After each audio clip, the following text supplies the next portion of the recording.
GrokTALK. While her family is personally benefiting from her failed votes and the taxpayers are footing the bill for her $14,500 a month salary, Jean Shaheen has resorted to ducking debates and hiding from you. Senator, when are you going to hold a town hall meeting? Senator, do you have any plans to hold a town hall meeting in the future? They me around and ask throwing all these crazy questions.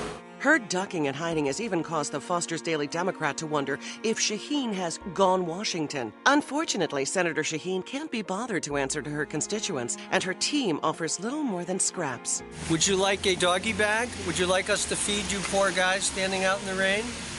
We have some heels of bread and some little bits of food for you. Profiting from her votes, hiding from her constituents, Jean Shaheen has indeed gone Washington.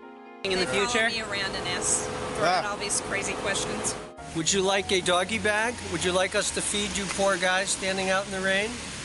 We have some heels of bread and some little bits of food for you. 3, 2, 1.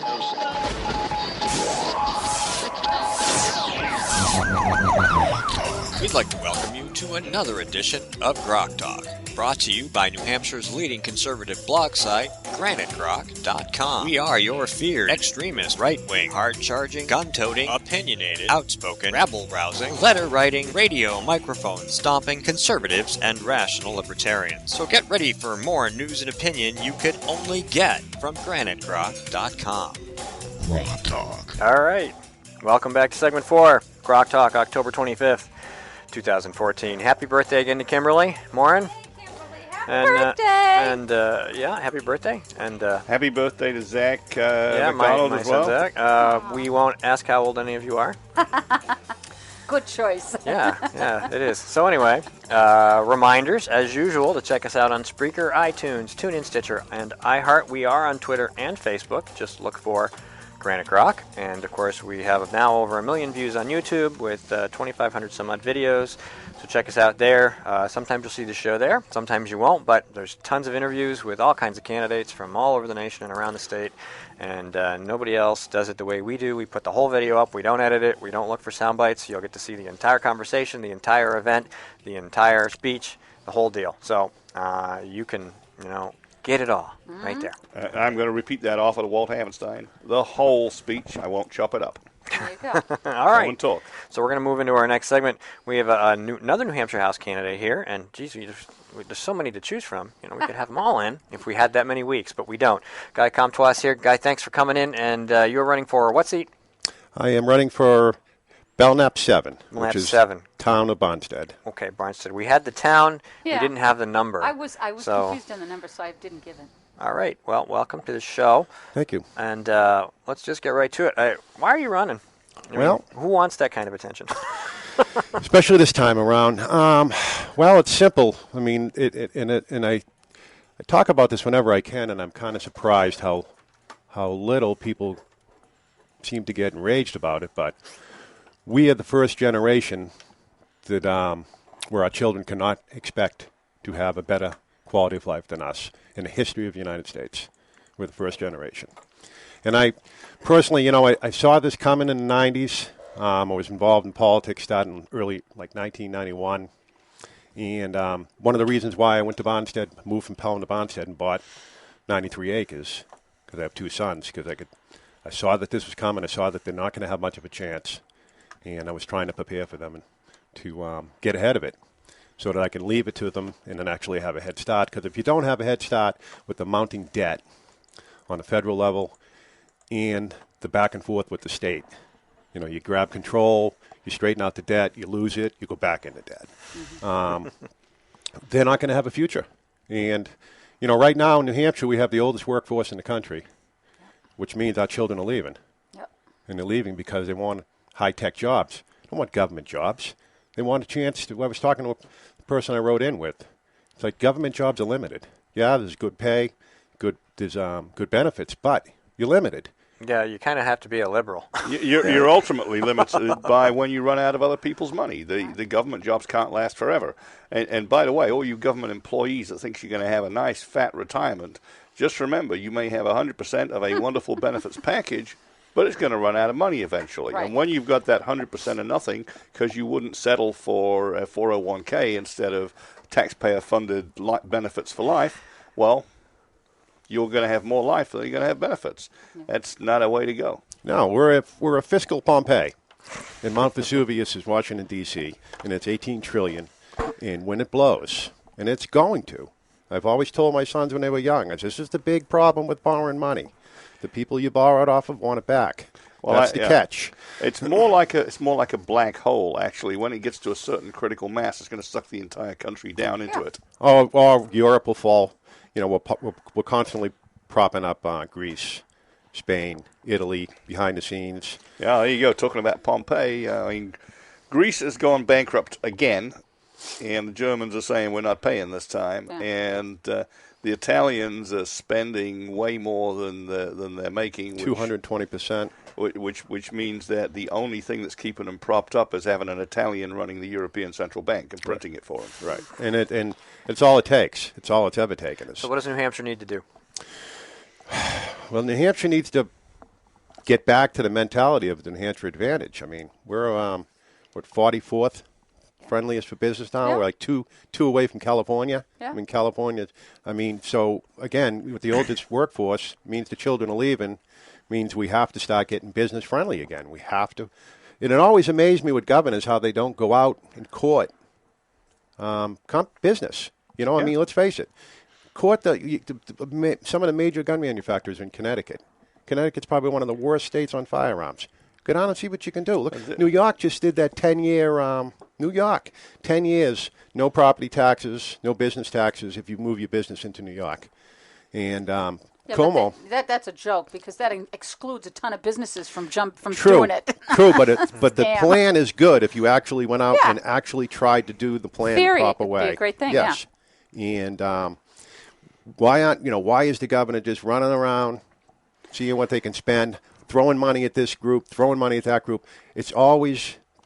I heard this saying once. That's the way liberals think. They think they create jobs by stealing money from one group and sending it to another, instead of making an environment where all these businesses can thrive and the revenues will increase even if you drop the rate. Right. Right. I mean, I heard.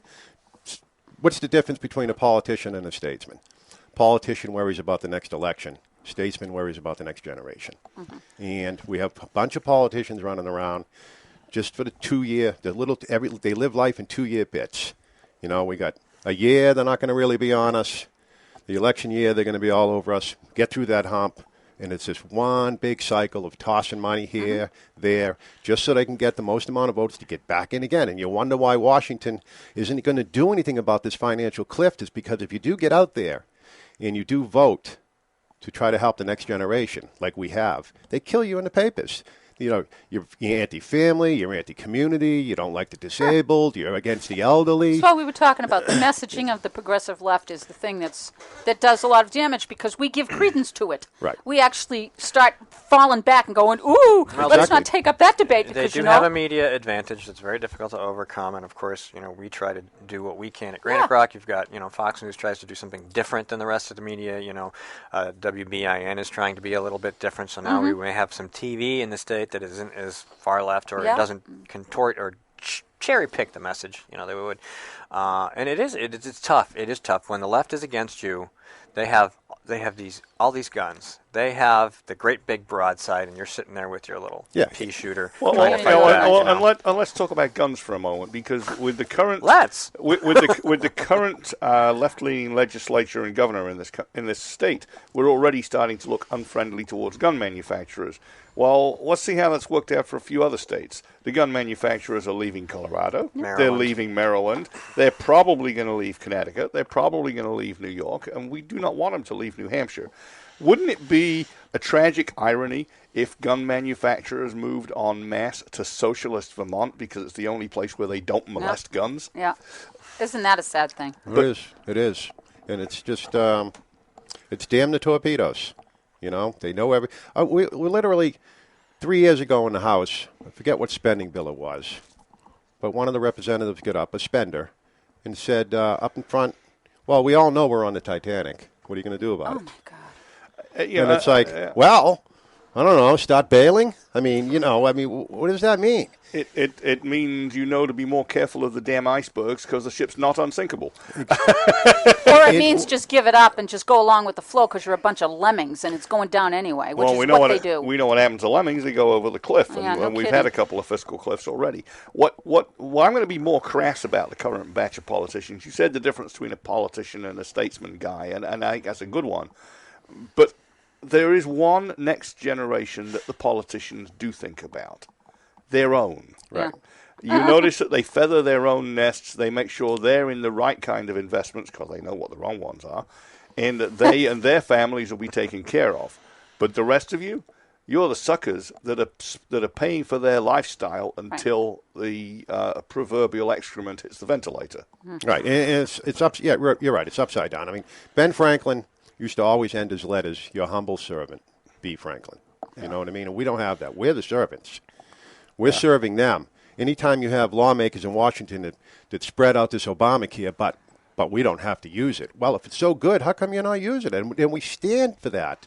And the people just don't get riled. The press has managed to get everybody chasing their tails. Mm-hmm.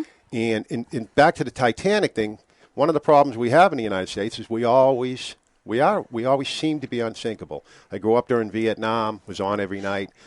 I remember the teachers in school, oh my God, look at this, it's terrible, and all of a sudden it went away. And then we went into the gas crunch, where we're standing in lines, and I remember my parents all worried about it, we're not going to have gas to go to work, it was that frenzy, and all of a sudden it went away.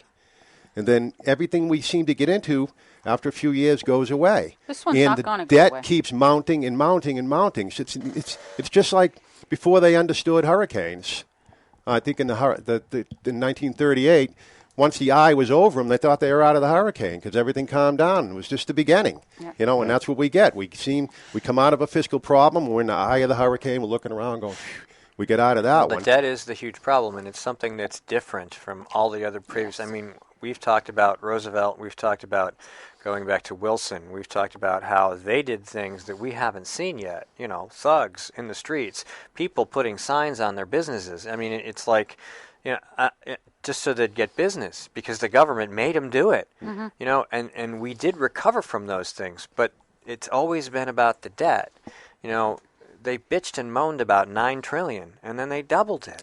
Yeah. And we inside the system, inside the sausage factory, or the Tea Partiers, even everybody are like, this is bad, this is horrible. Look what they did. The media controls the message. Yep.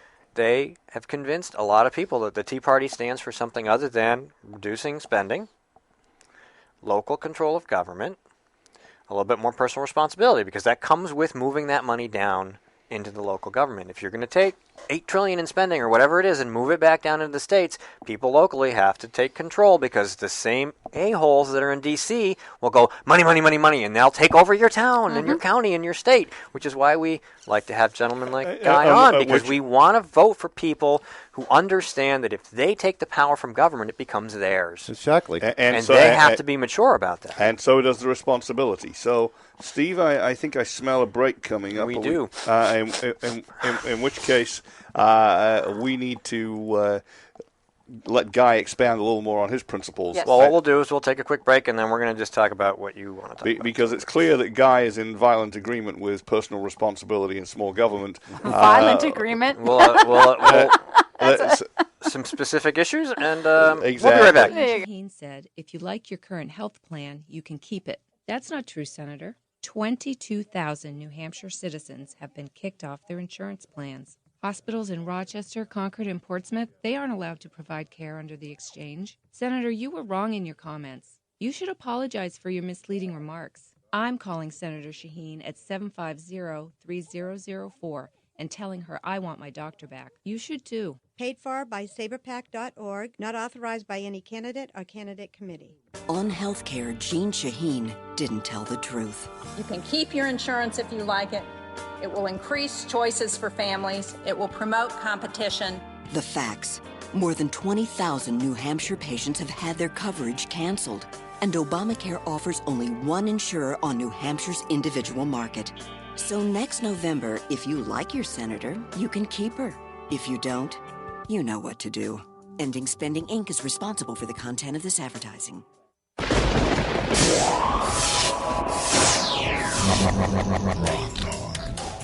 All right, we are.